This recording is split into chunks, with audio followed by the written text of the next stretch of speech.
It's Amanda here with Homeschool and Life with Lauren and Amanda, and today I'm actually going to be talking to you by myself about kindergarten, what I did for kindergarten. Lauren has already posted a video showing what she did for kindergarten. We did pretty similar stuff, just a couple of things different. So here's just a different look on what I did for kindergarten. So I've done kindergarten now 4 times. The first time, things work well and you're like, well, maybe it was that kid. And then the second time, it still worked pretty good. And then you think, well, we'll see. Third time it worked good again. And so then I just finished up my last kindergartner. Pretty sad. So I did pretty similar stuff with all 4 and it all worked. So I'm like, okay, this is noteworthy. I can share about this in case it helps somebody else. So something that I do in kindergarten, it's kind of strange. You can see, okay, look, this book is like duct taped apart. It's been duct taped upside down, but I have used it with all 4 kids. I never got a new one. I just kept using it, and it's, let's see, it's so bad. I get to throw it away after today because all of my kids have went through it, and I don't think it's reusable. But it's the Teach Your Child to Read in 100 Easy Lessons book. Okay, this book is very strange. It's kind of weird. The first time I did it with my daughter, 10 years ago, whenever she was in kindergarten, I was like, okay, this is really weird. But I just kept reading reviews, and it was my first time homeschooling, and so I thought, okay, well, I'm just going to trust the process. I don't know. This is new for me, so I'm just going to trust the process. And I continue to trek on through all 100 lessons. And by the end of that, she was a really good reader. And so like I said, I did it with all 4, and all 4 results were the same. And several of the kids, each one got stuck at a different lesson. I remember one of my kids got stuck at lesson 11, and we were on lesson 11 for a week and a half. Somebody else got stuck on another number, and we just continued to do that lesson every day until it was very fluent with them. If they didn't get it right, I didn't just keep forcing it because I didn't want to get frustration. We would just pick it up the next day after 10-15 minutes, and then we would continue on. And by the end of it, when you get to lesson 100, and these are kindergartners, I don't know if you can see this, but they're reading. This is their last lesson, and it's only 100 lessons. So before the end of their kindergarten year, they were all reading this. So I'm a fan of this book, just because it worked with all of my kids. But if you're not familiar with that method, it might seem weird. So just trust the process. But I didn't only do that for kindergarten. So in conjunction with this, I always do a Beckett. And sorry, I looked for stuff to show you, but we used it all this year. So it was kind of hard to find nice, clean notebooks. But in my opinion, Beckett has one of the best phonics programs, hands down, to do with your kids. So doing the Beckett phonics program in conjunction with this was very simple, very easy, because it was when we would do this and then switch over to our phonics, the kids, all my kids were their brain was primed for that and ready to go. And so it just made it really easy for us. And I really liked it. And something I liked about this is it was a guaranteed sit on the couch and snuggle your kid for about 10-15 minutes a day. And it was just, by the end of it, it always just became such a sweet time. The kids would bring me this book and be like, oh, is it time for my reading lesson? And so that was always fun. And then we would switch over to a Beckett. But in the same day, that was just a whole part of their stuff. But one of the reasons I loved a Beckett is because it comes with all the charts and the reading list, and also we would sit down, again, just a few minutes, not very long at all, and go over a chart every single day. So if you do buy Beckett for your kindergarten, I recommend going ahead and buying all these charts, because I've used them with all of 4 of my kids, and we just sit down and we go over the charts and the special sounds, and it worked well for us. Handwriting for kindergarten. Well, again, I do a Beckett. However, I had to switch things up this year. All of my kids, the first 3, I have 4. The first 3, we started with cursive, and it worked well for all of them. I read somewhere that because kids naturally scribble, that it's good, it's okay to start them with cursive at the beginning. And I did it with my other ones, and it worked really good. However, This year, this past year, I taught a lefty for the first time. Teaching a lefty to write in cursive was torture. It was terrible. It was confusing for him. It was confusing for me.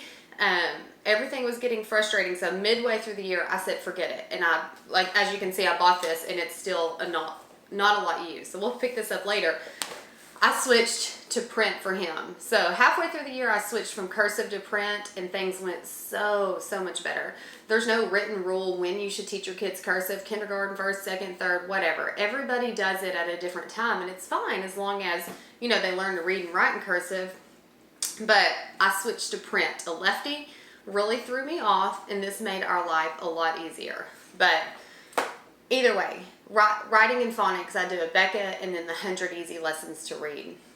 And for math, for kindergarten math, I looked for our math book, but I guess at the end of May, when we finished up our kindergarten, everybody just threw all their stuff away because it was the last time I would ever use that teacher book. And then the student book, obviously they did all their papers in it. My kindergartner did, so I couldn't find it anywhere. But I do Matthew C for kindergarten, and then when I switch over to first grade, I go to Saxon. My brain just works really well in teaching Saxon. I like the way it's laid out. But for kindergarten, Matthew C does their place values. They teach their place value in a way that is very beneficial for kindergartners. And so I did all of my kindergartners Matthew C first. And I feel like their emphasis on place value really helped them and set them up for success in the upcoming year. So I did a little bit of research on that at the very beginning when I was picking, and it really worked out. So I recommend Matthew C for kindergarten just strictly because of their place value teaching. But this is the only remnants I have from Matthew C. We just keep all of our manipulatives in a couple of bins. And even my big kids still grab the Matthew C manipulatives. Even if you don't use Matthew C, the Matthew C manipulatives are really good and set up well for learning. So that would be my recommendation for kindergarten, Matthew C. It's very simple, I guess you might say. And so even by the end, my kid was breezing through it. And even though it was simple, I'm okay with that because I felt like it really reinforced the concepts that they would need for first grade. Because my goal was not to frustrate them in kindergarten. My goal was to prime them and get ready to do their more advanced math, you might call it, for first grade. And Matthew C really set a tone, a base layer that really made it successful for that. So that would be my recommendation there. And history and science.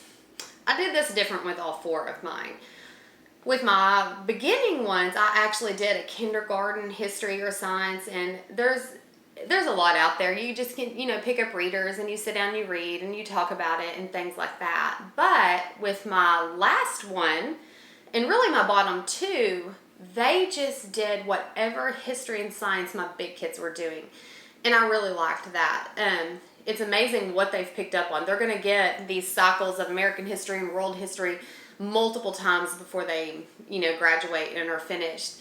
And they just would sit in the living room and listen, and they picked up on a lot. So that's how I did that.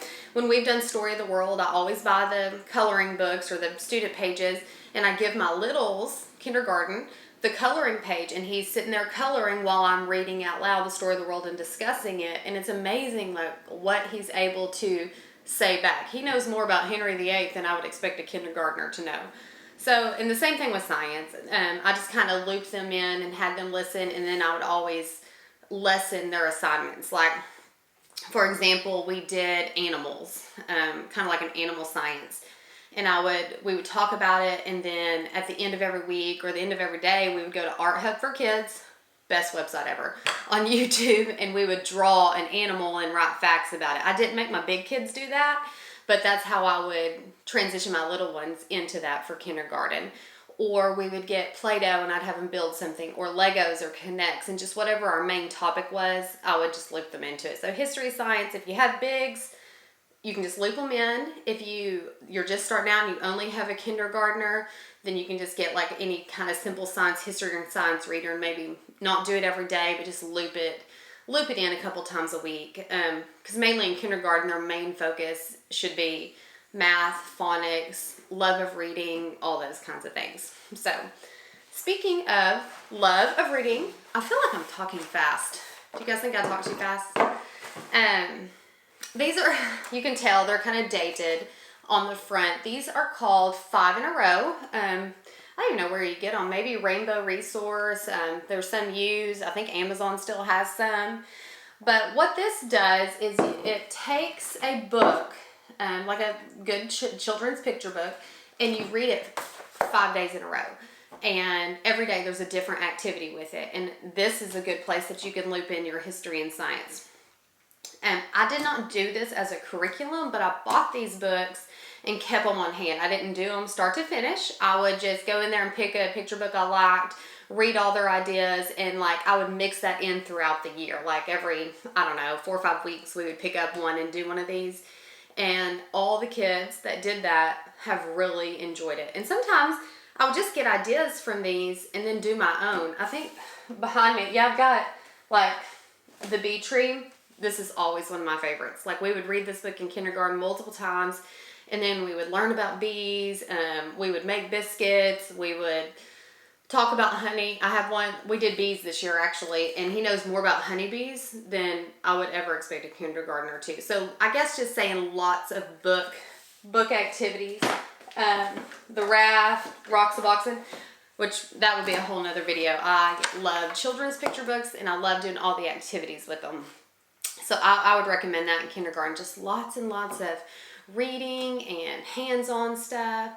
With my 4th one, I was able to like pull out the shaving cream and have them write their letters, and pull out all the Play-Doh and all those things that I said, and have them sit and work on those things while I was teaching my biggers.